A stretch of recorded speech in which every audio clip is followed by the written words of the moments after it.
Welcome to everyone. Thank you for being here for this first discussion of our four-part series on examining the Minnesota Marriage Amendment through different lenses. My name is Father Doug Mullen. I'm the Vice President for Student Development.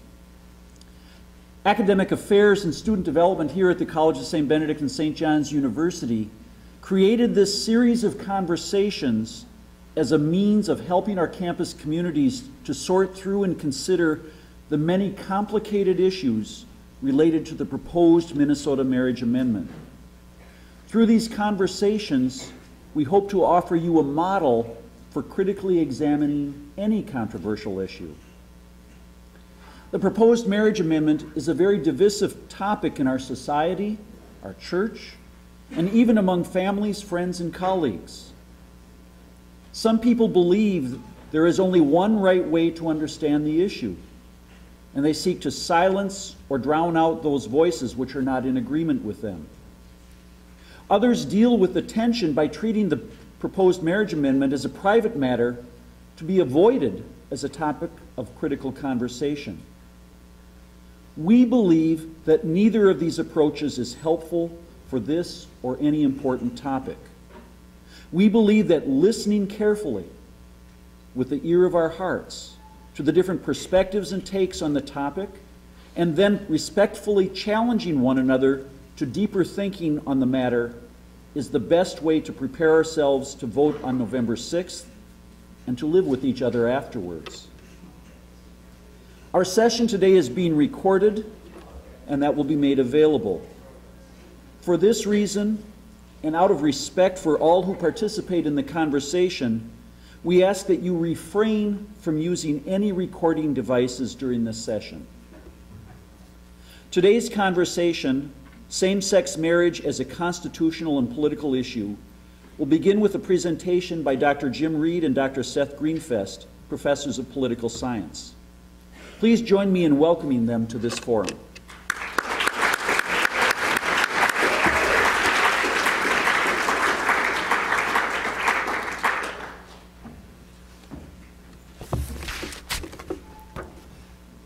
Thank you, Father Doug, for the introduction. I'd also like to thank Sister Sharon Noner of Campus Ministries for inviting Seth and me to participate in the series. Our title of this particular panel today is Same-Sex Marriage as a Constitutional and Political Issue. This is the first in a four-part series examining the proposed Minnesota Marriage Amendment through different lenses. The occasion for the panel series is a proposed amendment to the Minnesota Constitution, which will be on the ballot on November 6th. That amendment reads as follows. Shall the Minnesota Constitution be amended to provide that only a union of one man and one woman shall be valid or recognized as a marriage in Minnesota? All of us voting here in Minnesota will have the opportunity to say yes or no to this constitutional amendment. If you choose to leave the question blank on the ballot, it will be counted as equivalent to a no vote. The purpose of this panel series is to make you a morally, constitutionally, and politically informed choice when you cast your vote. You'll hear a number of different perspectives on this question over the course of this series. It is not our purpose here to tell you how to vote on this question. In our democracy, anyone has a right to try to persuade you to vote one way or another. But in the end, your vote is your own, based on your own moral, political, and constitutional reasoning. Our purpose in this panel series is to provide information and perspective we hope you will find useful in making your decision. The other panels in this series are as follows. Monday, September 24th, Marriage as a Sacrament, a Historical Overview. Monday, October 1st, the question of marriage as a civil and human right. Monday, October 8th, Conscience in the Voting Booth. The locations are listed on the poster outside the door. Today's panel, Same-Sex Marriage as a Constitutional and Political Issue, fills another function. It is the Constitution Day event for the College of St. Benedict and St. John's University. I should also mention that this event is co-sponsored by the Eugene J. McCarthy Center for Public Policy and Civic Engagement. A federal law passed a few years ago directs all educational institutions receiving federal funds to conduct some type of educational program connected with the United States Constitution on or near September 17th, the anniversary of the day the Constitution was signed. So we've decided to use the same-sex marriage issue to help illustrate some important and interesting features about the United States Constitution. These include the Constitution's distribution of power between the federal government and the states, the First Amendment's guarantee of religious liberty and ban on religious establishments, the 14th Amendment's guarantee of, quote, equal protection of the laws, and an obscure but important clause, the full faith and credit clause, which concerns the constitutional duty of each state to respect the public acts of other states. In today's panel, I will discuss the constitutional questions connected with same-sex marriage laws. Seth Greenfest will then describe how same-sex marriage as a political issue first emerged in 1993 and how political positions and voter attitudes have developed since that time.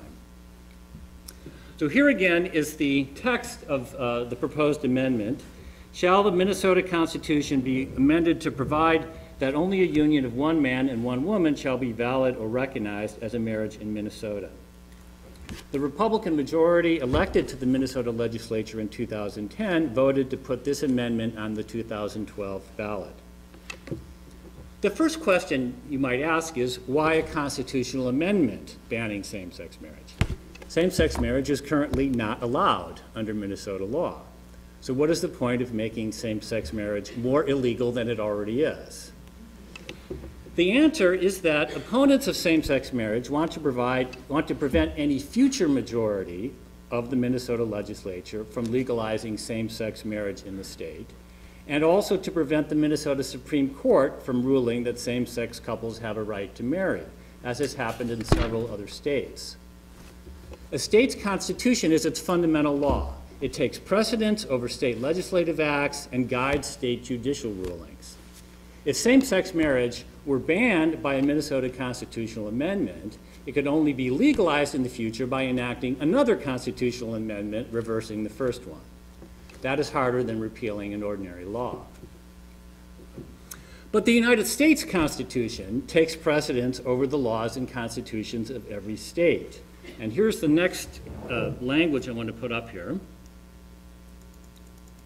The United States Constitution, Article 6, reads, "This Constitution and the laws of the United States which shall be made in pursuance thereof shall be the supreme law of the land, and the judges in every state shall be bound thereby, anything in the Constitution or laws of any state to the contrary notwithstanding."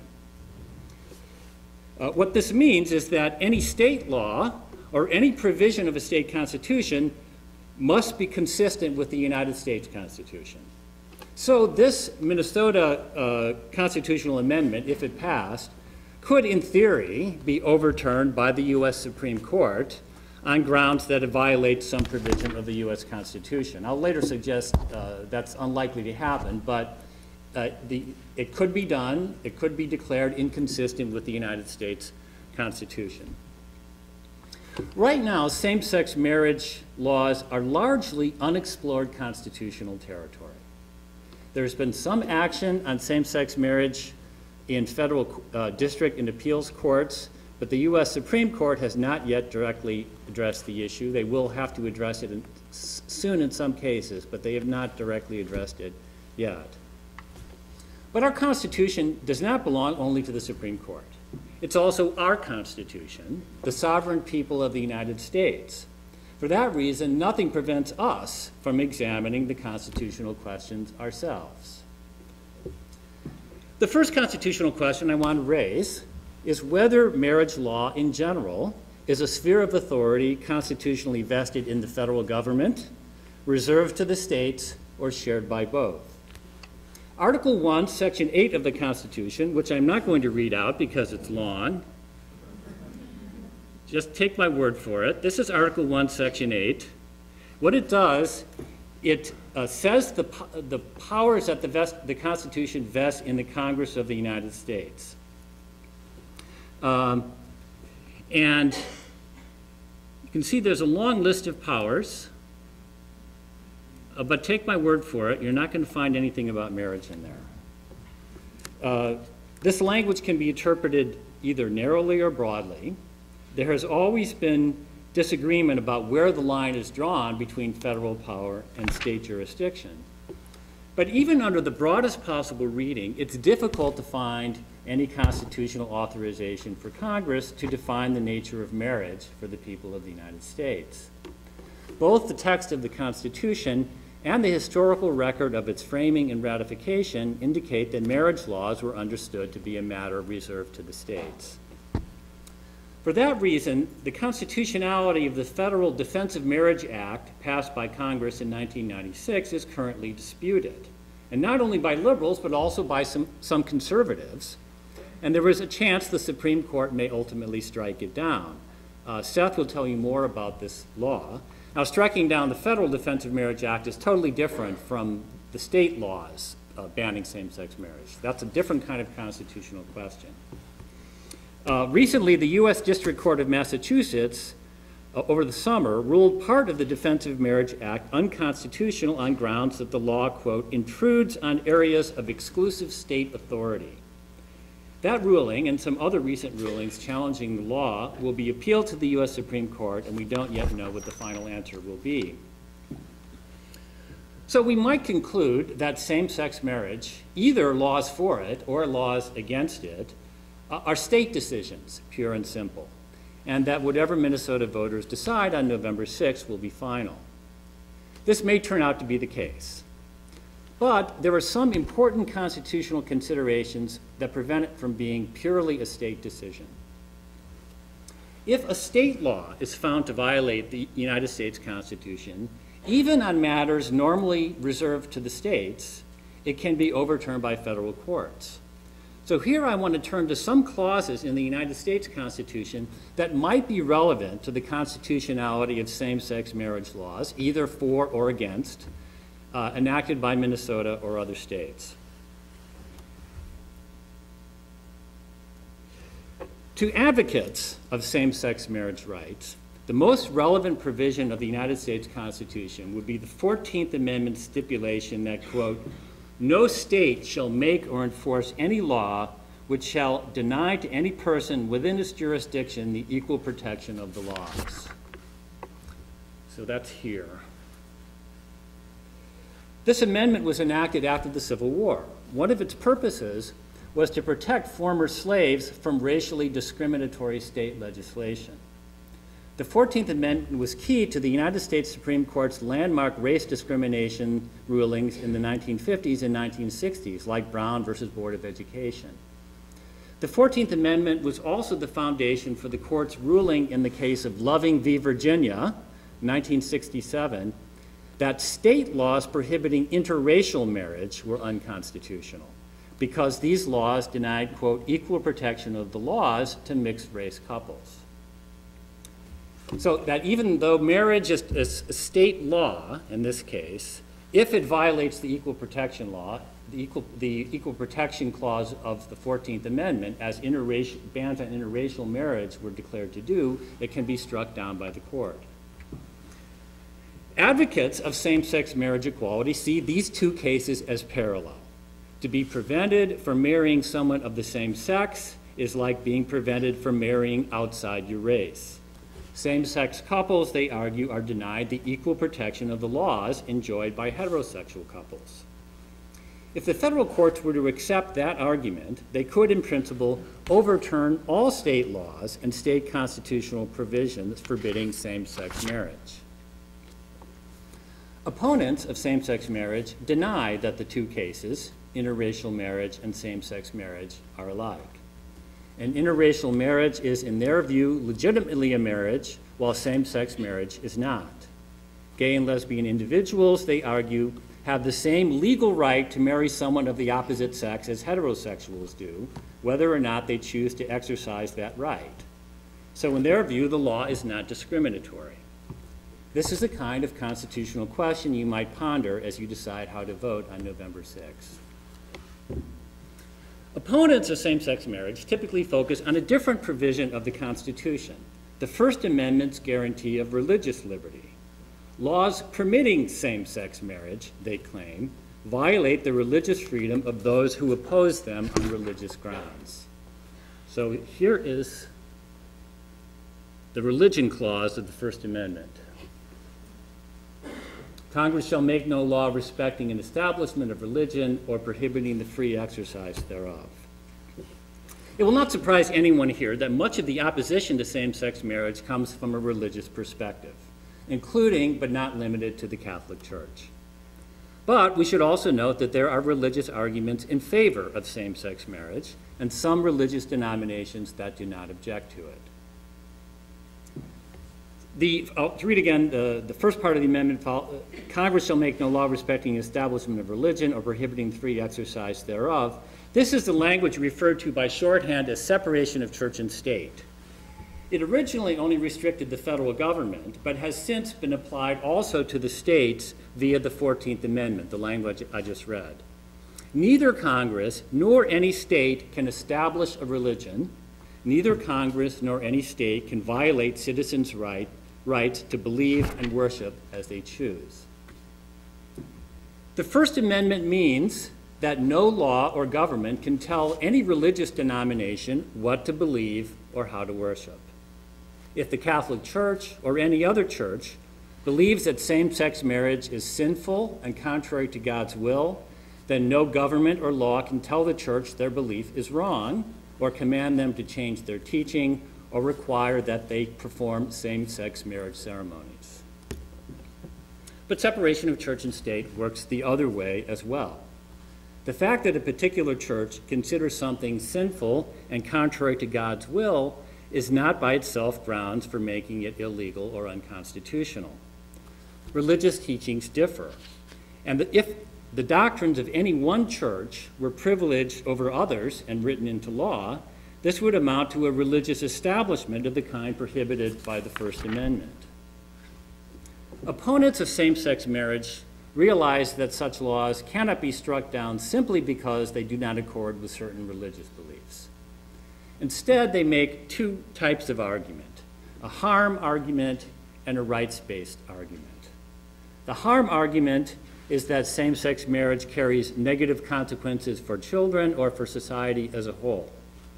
More directly relevant to our focus here on the Constitution is the rights violation argument, that such laws violate the religious liberty of those who oppose same-sex marriage on religious grounds. And if you're interested, you can look at yesterday's St. Cloud Times. There was 2 items in the opinion page that made the argument that same-sex marriage laws violate religious freedom of people who have religious disagreements. If same-sex marriage laws obligated churches to perform same-sex marriage ceremonies, or in some way penalize them for refusing to do so, this would be a clear violation of the First Amendment. No same-sex marriage law anywhere in the United States attempts to force churches in this way, and if it did, the law would be immediately struck down in court. Churches can make whatever rules they choose about who can be married in that church. If the Catholic Church or any other church refuses to permit same-sex couples to marry in the church, then no one can constitutionally force them to do so. Advocates of same-sex marriage announce clearly that they respect the right of every church to marry or not marry whomever they choose. I occasionally find opponents of same-sex marriage who claim that churches will be penalized for refusing to marry same-sex couples in violation of their own doctrines, but I think few people actually believe this. What opponents of same-sex marriage really mean when they claim such laws violate their religious freedom is that the laws would obligate them in various ways to acknowledge that such marriages exist, even if one considers them wrong, and even if they were performed in a civil ceremony or in a different church that one does not belong to. Where same-sex marriage is provided by law, all of us, whatever our views, would be obligated not to withhold from same-sex couples the civil incidents of marriage. These include recognition of joint property, partner health benefits, joint custody of dependent children, hospital visitation rights, and many other things. Where same-sex marriage is provided by law, religiously affiliated universities like us, religiously affiliated hospitals like St. Cloud Hospital, charitable organizations like Catholic Charities that serve and employ people of many faiths would be required to extend employee health benefits, hospital visitation rights, and so on to the same-sex partners of individuals married in accordance with state law in states that permit this. The sponsoring churches could continue to deny that these partnerships are marriages in the eyes of God, but they could not legally withhold the civil benefits. Part of what drives this debate over same-sex marriage and religious freedom, I think, are different meanings we assign to the word marriage. What we call marriage is actually two very different acts that often happen at the same time in the same location. Marriage is, on one hand, a publicly recorded civil agreement under state law that includes a whole set of rights and duties regarding joint property, inheritance, custody of dependent children, economic support, grounds for divorce, and many other things. Because marriage in this sense is a publicly enforced contract, one's fellow citizens, employers, landlords, hospitals, and so on are expected to acknowledge the civil rights and duties that result from that act. On the other hand, marriage is, for many people, a religious sacrament, performed in a church according to that church's own doctrines and requirements, which may be very different and much more restrictive than those of the civil law. Because the civil act of marriage and the religious act of marriage are different, they could in principle be performed in different places at different times and could even be given different names. But for many, perhaps most people, these two different acts occur in the same place, at the same time, in the same ceremony, and are given the same name. For that reason, the religious and civil meanings of marriage are fused in many people's minds. Separation of church and state is more difficult for many people to accept in the case of marriage than, for instance, in the field of education, where we separate public schools from religious schools, different buildings, different places, different teachers. In marriage, the civil and religious acts are typically performed in the same building at the same time by the same presiding official. Because these two meanings of marriage are so often fused, when laws permitting same-sex marriage require others to publicly acknowledge the marriage, some people feel as though it were the religious meaning of marriage that they were being forced to extend to the same-sex couple in violation of their own religious beliefs. Nothing in laws permitting same-sex marriage actually requires anyone to extend this religious meaning. Nothing in the law requires you to consider a same-sex marriage or any marriage to be a marriage in the eyes of God. All that the laws require is that one respect the civil incidents, property rights, child custody, and so on. But some people are unwilling to make this distinction, and that's the reason why the objection comes that their religious liberty is being violated. This is an expansive understanding of what constitutes a violation of religious liberty. Whether one's religious liberty is violated when one is legally obligated to honor the civil benefits of marriage that contradict one's religious belief is a question I leave for you to consider. These two constitutional provisions, 14th Amendment equal protection and First Amendment religious liberty, are the ones that most engage the activists on the opposing sides of the marriage question. But whatever the merits of the equal protection argument, I consider it unlikely that the U.S. Supreme Court, as presently constituted, will overturn on 14th Amendment grounds all state laws forbidding same-sex marriage. I consider it even more unlikely that the court will overturn state laws permitting same-sex marriage on grounds that they violate someone's religious freedom. So the court is, I believe, not going to buy the argument that activists on either side here make. The current court is most likely to permit states to go their own way on this wherever possible. But there is one provision of the Constitution that may obligate the court to intervene and either uphold or strike down some state practices connected with same-sex marriage, and that is the full faith and credit clause. Article 4 of the Constitution requires each state to give, quote, full faith and credit to the public acts, records, and judicial proceedings of every other state. In other words, each state has a constitutional duty to respect the public acts of other states. This means, for instance, that if you sign a contract under the laws of one state, you do not get out of that contract simply by moving to another state, right? That makes perfect sense. If you are married under the laws of one state, you do not cease to be married simply by crossing state lines. You can see immediately how this obscure and for most purposes, perfectly routine clause can become extremely important when different states enact opposite laws regarding same-sex marriage.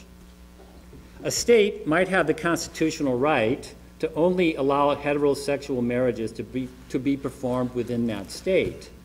But whether that state can wholly ignore the civil rights and obligations of a same-sex couple married in another state is a very different question.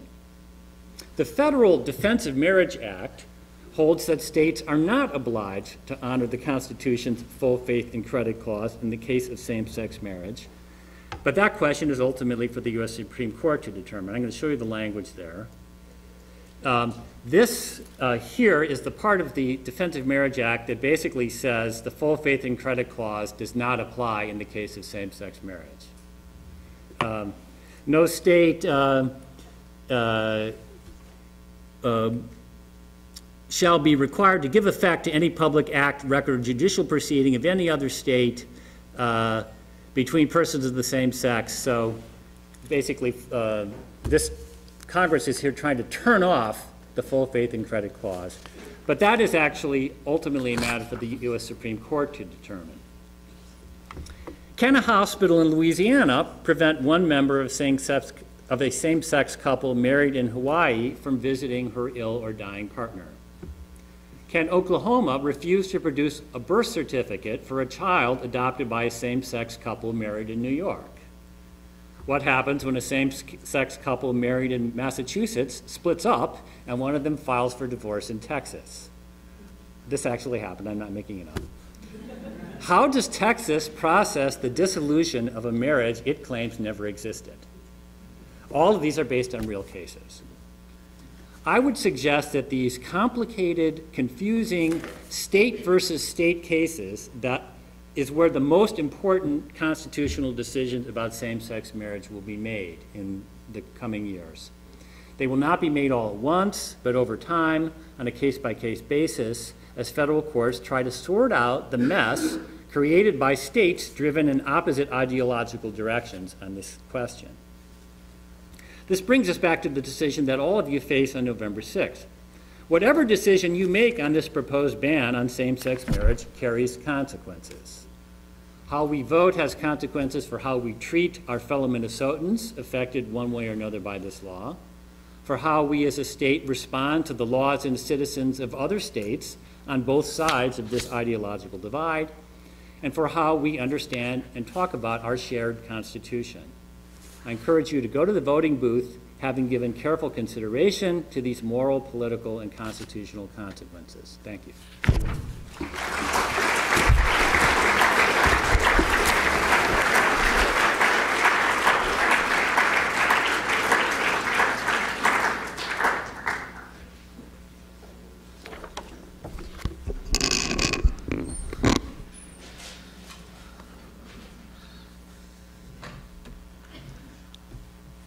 Good afternoon. I'm Seth Greenfest, and I'm pleased to be here with you today. Thank you all for coming. I am talking about the politics of same-sex marriage, and my email address is up here, so if you don't have a chance to ask a question or you want to touch base with me about anything related to this or political science in general, I'm available for that. I have 3 questions that I thought were relevant to understand the politics of same-sex marriage. And that is, the first is, how has the politics of same-sex marriage played out in key states and nationally since 1993? We could go back many, many more years than that, but I'll start in 93 for a variety of reasons. I also wanted to share what does public polling data suggest about support or opposition to same-sex marriage? And then finally, where does Minnesota fit into this story? So I'll share with you an abbreviated timeline of state and national trends related to same-sex marriage. And I begin in 1993 when the Hawaii Supreme Court ruled that the state of Hawaii could not deny same-sex couples the right to marry. And the state legislature responded by passing an amendment banning gay marriage. This really jump-started the contemporary cycle of debates about same-sex marriage. And it spurred action on the federal level when states became concerned about what would happen if a state did in fact legalize same-sex marriage. So in 1996, we see the passage of the Federal Defense of Marriage Act, which defined marriage as between one man and one woman for federal and interstate purposes. And again, the action in Hawaii was an important contribution for the passage of the DOMA. It passed by a vote of 85 to 14 in the Senate and 342 to 67 in the House, and was signed into law by President Clinton. At issue, along with the things that Professor Reed talked about, were over 1,000 federal benefits enjoyed by married people not available to gays and lesbians. Also issues related to immigration and the fact that states would not have to recognize same-sex marriages performed in other states. Excuse me. Jumping ahead a little bit, as we do with an abbreviated timeline, tonight to 2003, the Supreme Court ruled in the case Lawrence versus Texas that laws targeting homosexual sodomy were unconstitutional. Now, this doesn't have to do specifically with same-sex marriage, but it came at an important time in the civil rights movement for gays and lesbians and was a strong indicator of changing perceptions about the rights of gays and lesbians. Also in 2003, California passed a law extending domestic partner benefits to same-sex couples. And in 2003, the culmination of a long litigation campaign, the Massachusetts Supreme Court ruled that barring the right of same-sex couples to marry violates the Massachusetts Constitution. In 2004, you might remember that there were unsanctioned marriages in California and New York. And at the same time, or that same year, multiple marriage bans were passed in November, including in Idaho, Colorado, South Dakota, South Carolina, Tennessee, Virginia, and Wisconsin. In 2009, the Iowa Supreme Court allowed same-sex marriages, and later a number of judges were voted out of office. The Vermont legislature legalized same-sex marriage, as did New Hampshire. And in 2011, President Obama decided that the Department of Justice would stop defending the Federal Defense of Marriage Act in federal court. But House Republicans vowed to continue to defend this law. And New York granted same-sex marriage to same-sex couples. In 2012, Washington State and Maryland both granted same-sex marriage rights to same-sex couples, and Minnesota, we have this proposed amendment. To give you an idea of the current lay of the land, I found this chart from the ACLU which shows the patchwork of current laws on same-sex marriage. And the yellow corresponds to states where marriage of same-sex couples is prohibited by state statute. The orange, where it's prohibited by the state constitution. And the red, where marriage of same-sex couples and other forms of relationship recognition are prohibited by the state constitution. So it might preclude civil unions in addition. In 1993, to add a little bit more background on how Minnesota fits into this picture, we saw the passage of the Minnesota Human Rights Act, which protects against discrimination based on sexual orientation in the following areas. Other protected classes include race, sex, national origin, and disability. There are important exemptions to this law, which I'll be happy to discuss during the question and answer. The main point is that religious organizations in which sexual orientation is what's known as a bona fide occupational qualification for employment can refuse to hire same-sex people, gays or lesbians. Moving now to support and opposition for legal gay marriage, I'm going to share with you some national polling data. Before I start talking about the data, I do want to link the data that I'm going to share with you to the process for deciding how to vote on this amendment. We've all seen public opinion polls at one time or another and may have asked ourselves, what does this mean for me? Opinion polls provide information on trends over time on major issues of importance. This gives us information on public mood on an issue, but can't always provide clear answers for figuring out how to act. And polls are definitely descriptive, not prescriptive. Having said that, as we'll see, the polling data does show increasing national support for same-sex marriage. And as Jim talked about consequences, I want to touch on a couple as well. If the Minnesota amendment were approved while other states legalized gay marriage, this would contribute to this mixed legal environment in which the marriages are legal in some states, but not others, and will most likely lead to more legal conflict between the states. Additionally, we don't know how the amendment will be implemented, or more specifically, the consequences for how the amendment might limit the rights of gays and lesbians in Minnesota. And finally, passing a constitutional amendment constrains future legislatures, because this is a change to the Constitution, meaning that if a future legislature does decide to extend same-sex marriage, they would have to change the Constitution. With that preface, I'll turn to some polling data, which I collected from a variety of sources. The first one is from Gallup, and they've asked this question over a number of years, and going back to at least 1996, asking if respondents, do you think marriage between same-sex couples should or should not be recognized by the law as valid? And you can see that now a majority of respondents do show support for same-sex marriage. One thing to note is that this particular poll in 2012 was taken right after Joe Biden made his remarks on Meet the Press, so this may have contributed to the salience of the issue. We also have polling data on percent who favor same-sex marriage by age, with millennials more likely to support this compared to members of the silent generation. Overall support is increasing over time.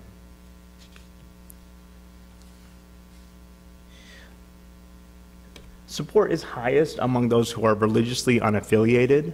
However, Catholics and white mainline Protestants still show high levels of support.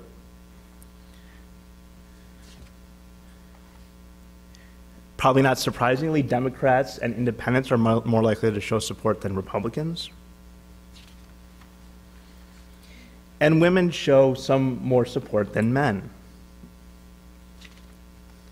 Looking specifically at support and opposition for legal gay marriage in Minnesota, the most recent poll I found is the Minnesota poll from 2011. And out of all respondents, about 55% opposed the ban while 39% support. And we have as well the breakdown between age brackets, with younger people being more opposing the ban, and Democrats, independents, and Republicans showing a similar breakdown as that which we saw before.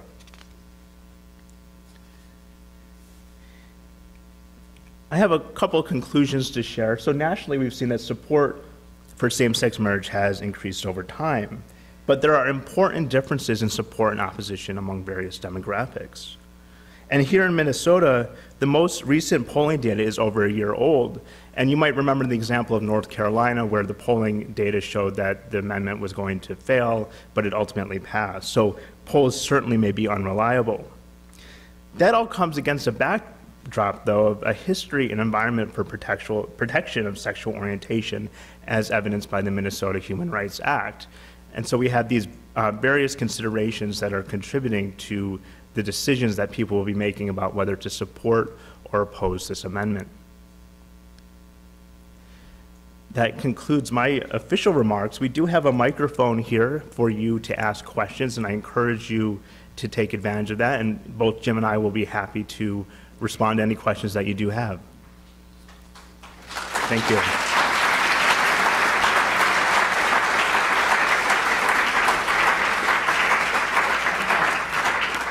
Easy questions go to me, and hard questions go to Seth. Right.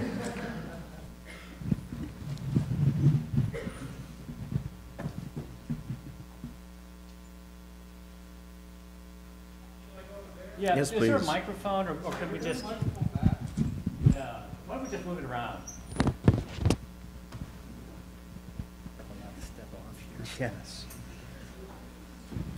I was just wondering if you could help explain to me what seems like a confusion in that the polls nationally show support for same-sex marriage, and yet 30 states have voted not to include it in its constitution. Can you help me with that? Why is there that difference? Well, the question was why are the national polls showing support, but then 30 states have enacted amendments spanning same-sex marriage? One challenge has to do with the nature of polling itself. People who answer public opinion polls are not necessarily representative of the population at large. There's also this social bias at work where if you're asked a question about a minority group, you want to perhaps look good in the eyes of the person giving the opinion poll, asking you the questions. So people might be saying what they think the interviewer wants to hear. But another thing, though, is that many of those laws were passed at a time, most of them were passed at a time when polls did not support same-sex marriage. I mean, the first, going back to whatever it was, 1996, it was overwhelming opposition. 68% opposed, 27% supported. So that's the point in time when many of these laws and constitutional amendments were passed. Once something is on the book, it doesn't immediately go off the books because polls change. It's actually good that laws don't change every time polls change. We would have a very messy world if that were the case. So. And I just one more question. Is it true that if this does pass and if we were in the future wanting to amend the Constitution, it would take a 60% rather than 51% vote? I don't believe so. I think it would be, repealing it would be the same. I have to check this. Now, the repealing it, I believe, would have to take, is the same vote as passing it, but I will look into this. Okay. And if I'm wrong, I'll email you.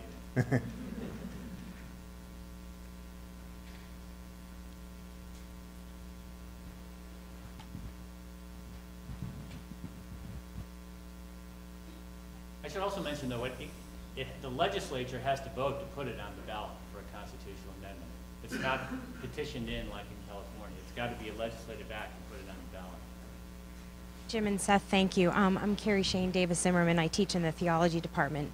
You know, I think one of the things that's really interesting just in my own learning about, this is more of just a comment, but even just trying to understand the history of where Minnesota has been on this type of question.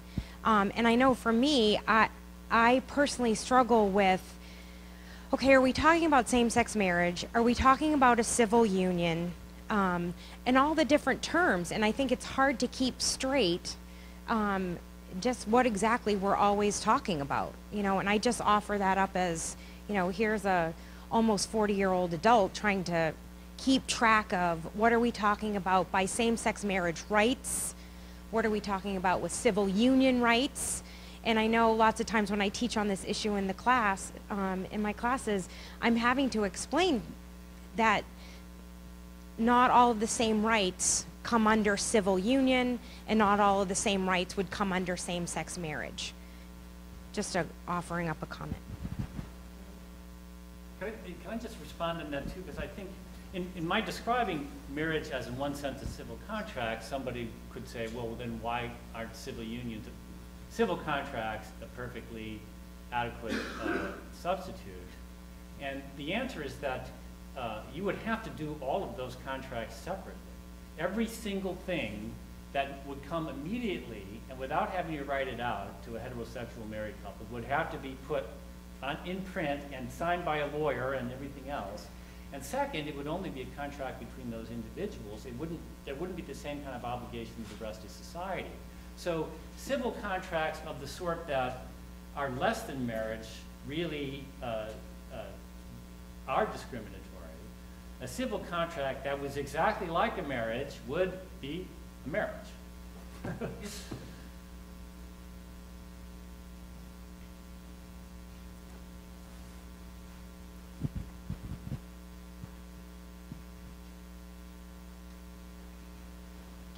Kind of, I guess, going off that, you mentioned some of the benefits to marriage that, I guess, from the sounds of it, that society would have to honor that they don't necessarily have to honor in a like a civil union or in those contracts. Could you maybe, I guess, elaborate, maybe explain some of those benefits that only come with a marriage that don't necessarily come from a civil union?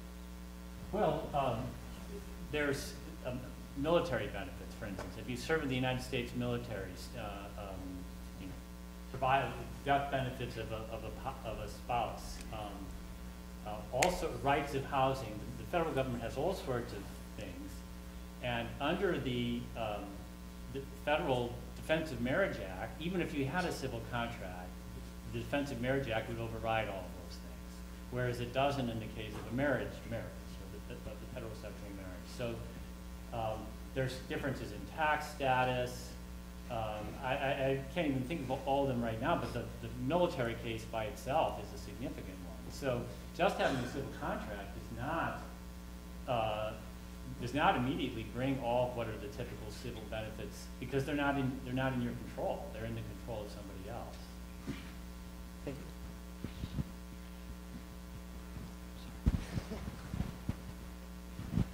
Thank you again. I was just hoping if you could perhaps elaborate on the Supreme Court's perhaps timeline as to when they would be making a decision.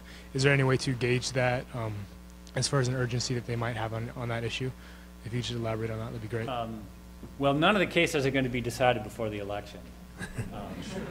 And there are, I found at least 3 cases, and there's probably more. There's one from California that they're going to have to decide, but it's a very peculiar case, very specific to California, where California, the legislature had legalized same-sex marriage, and then the constitutional amendment had illegalized it, and the question was, could California grant a right that people proceed on and then take that right away? And so the Federal Court of Appeals ruled they could not, that was discriminatory, but it didn't say that a ban on same-sex marriage as such was discriminatory. It said this particular way of granting a right and taking it away is discriminatory. So they're going to have to rule on that, but that ruling may only apply to California and maybe if there's another state in the same situation. Second, there's a case that I mentioned where that from the District Court of Massachusetts said that the Federal Defense of Marriage Act, or at least part of it, was unconstitutional. They will have to rule on that. But they may strike down parts of the Federal Defense of Marriage Act, like the discrimination in military benefits. That would still leave in place all of the state bans on same-sex marriage and on the benefits of same-sex marriage. So I'm guessing it will probably rule next year on some of these cases, but I think it will not be some sweeping ruling like Brown versus Board of Education. I think they're likely to keep the rulings as limited to a particular case as possible. I don't know if Phil Kornebusch is here, he could, anyone else want to jump in on making predictions, court predictions? Well, I usually shy away from making court predictions. But basically we're seeing conflict emerging in the federal courts at the lower level, and the Supreme Court will eventually have to try to provide some uniformity on that, but saying when is a hard task to do. I mentioned that President Obama has ordered the Department of Justice to stop defending the Defense of Marriage Act. That, in some sense, was a really important step. Now the House Republicans are stepping in and will continue to defend it in court. This goes back to what Jim said about constitutional interpretation, that there are many sources and many individuals and institutions that contribute to our interpretation of the Constitution. And so President Obama certainly made a decision about whether to continue to defend the act for its constitutionality, and that will have an impact on how the court thinks about whether the law is constitutional or not. I'd also like to make a point to follow up on what Seth said about constitutional interpretation. Our system has evolved so that the U.S. Supreme Court is the final arbiter of a constitutional question. That does not mean they are the only people that think about and interpret the Constitution. Presidents, Congress, state legislatures, state attorney generals, and voters all have constitutional opinions. And for instance, you may think that the constitutional amendment, the amendment proposed to the Minnesota Constitution, you may think that violates the U.S. Constitution. You have the right to vote on the basis of that constitutional opinion, whether or not the U.S. Supreme Court was going to overturn it for that reason. So, so in that sense, you know, like I said, the Constitution, we are in principle the sovereign people. We can't decide the cases, but we can think and act and vote based on our understanding of what that Constitution means. I had a question, which was that when I came to Minnesota, it was many, many years ago, there's something called civil partnerships. And I thought that civil partnerships allowed employees of the state government all the benefits. I don't know what's happened to those with all these new laws that have been passed. You know, whether the civil partnerships are in Minnesota are covered under the Human Rights Act of 1993. That's a good point. I mean, it's not. It wouldn't be covered as a marriage, but it could be covered under the anti-discrimination. So before '93, many places there were civil partnerships, but I think once this legalization started, I think it kind of maybe polarized the issue. Maybe Kay knows this. Well, in states that ban same-sex marriage, many of them also ban any kind of civil benefits. This was a story I was going to tell in my talk. Sept and I are both members of the American Political Science Association, and the American Political Science Association decided to have its national convention in New Orleans this year, in part to show support for New Orleans in recovering from Hurricane Katrina. But that became very controversial because Louisiana has not just abandoned same-sex marriage, but specifically any of the civil benefits from marriage. So that led to a number of people, we won't actually know how many members of the Political Science Association, who were going to boycott the conference. And said, we're boycotting the conference on the grounds, they said that it was not safe for same-sex couples to travel to Louisiana because there is no guarantee that if your partner was in the hospital, you would be able to visit, that all of the kind of civil benefits might be denied. The American Political Science Association said they had talked to New Orleans officials, they believed that this would not happen, but in any event, many people believed it was unsafe to come to New Orleans. And it turns out they were right. A hurricane came along and canceled the conference. If you were a theologian, you could probably make something of that.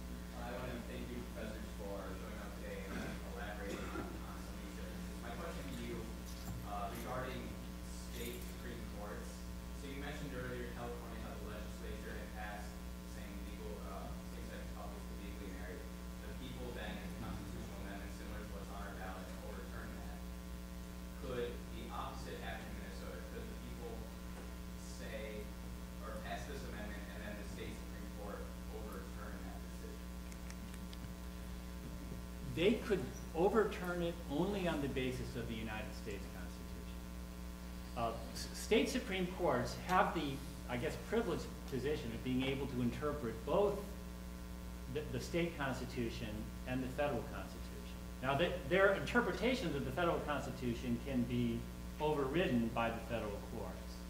But, and actually many states, in fact, say that the Federal Bill of Rights is also part of the state constitution. So a Minnesota Supreme Court could, if it were in the Minnesota Constitution, could not overrule it based on the Minnesota Constitution, but in principle could overrule it based on the U.S. Constitution. But if they did that, their ruling would then be subject to review by federal court.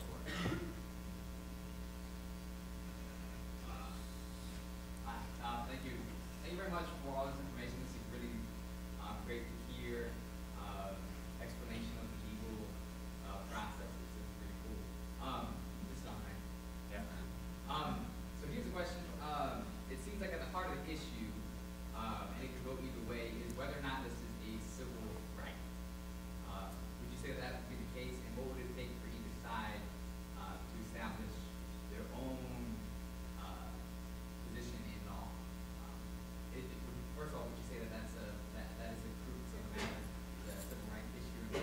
it is, advocates of same-sex marriage do see it as a civil rights issue.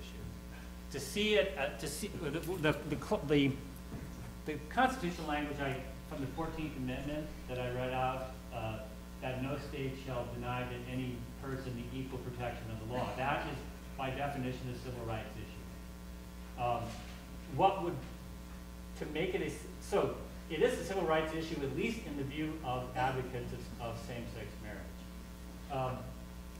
What would it take? Well, it would take either a ruling by the U.S. Supreme Court to say that 14th Amendment language applies to this case, or it would require a constitutional amendment to that effect, or it would require ordinary legislation. You can create rights by legislation, even if the Constitution doesn't require them. Congress or a legislature can pass a law creating rights for certain classes of people. So there's different ways in which civil rights are created. But usually when people talk about civil rights, they're thinking about constitutional rights. And that usually would mean a 14th Amendment equal protection of the law right. So that's why I think a lot depends on how people interpret this 14th Amendment of the Constitution.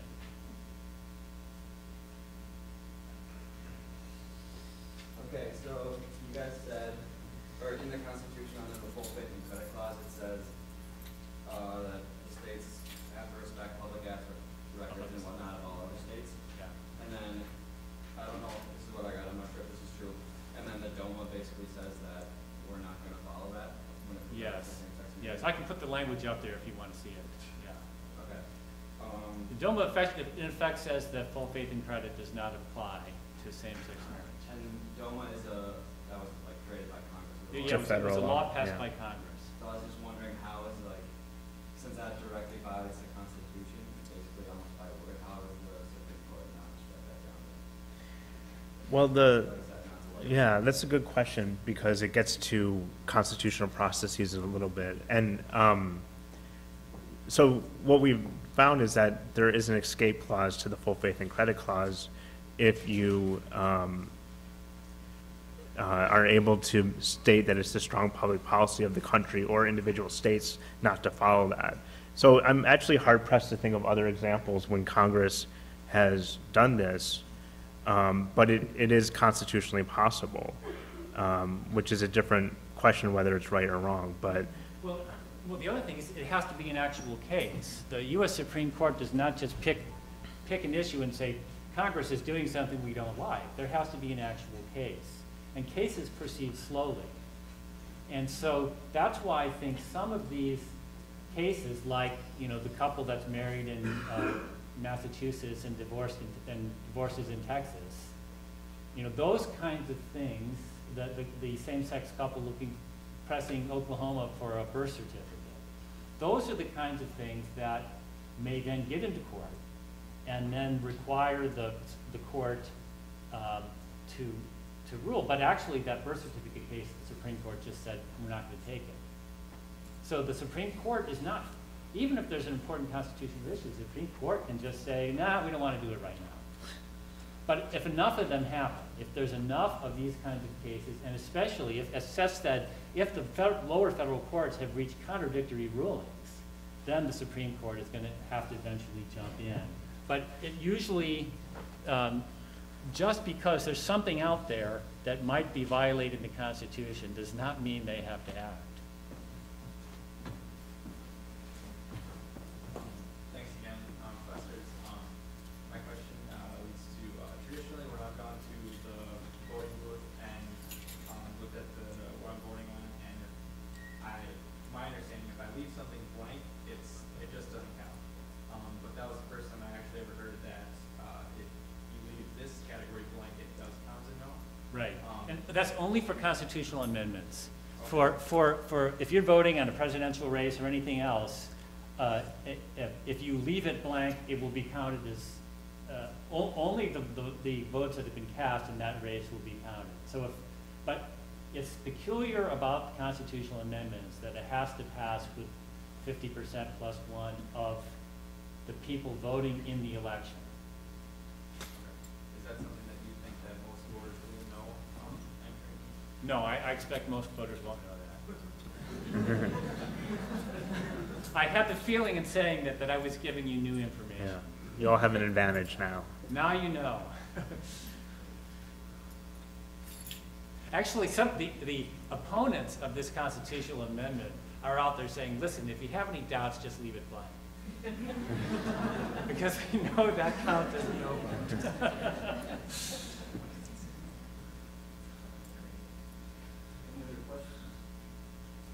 There's one in the back.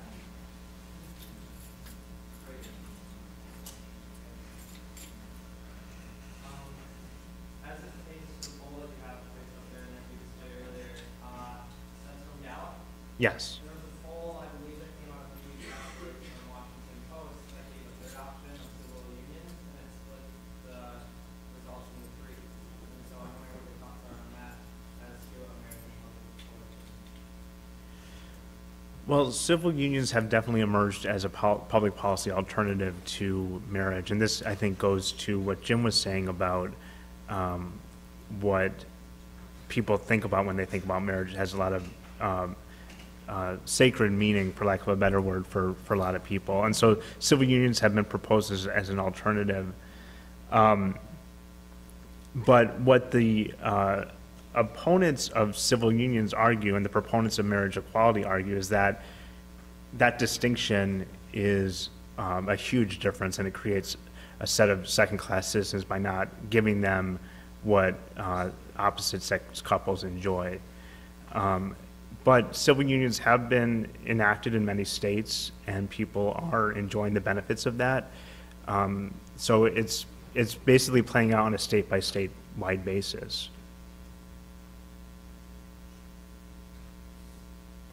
I think there was one up near the front. Yeah.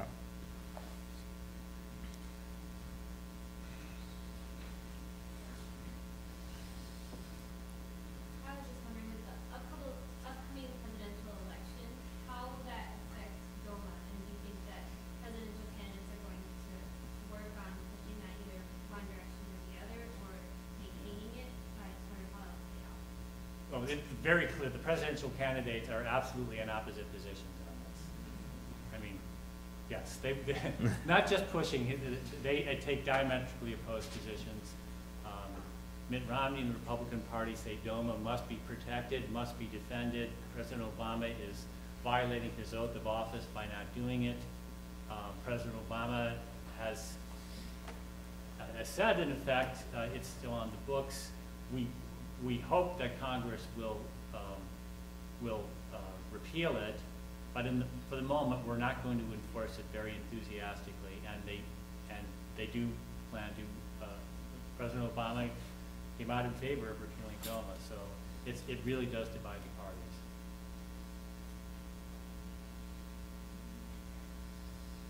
Okay, well, I'd like to thank all of you for coming, and also to remind you there's 3 more panels in this series where you will hear from theologians and conscience and all the kinds of things that political scientists try to avoid.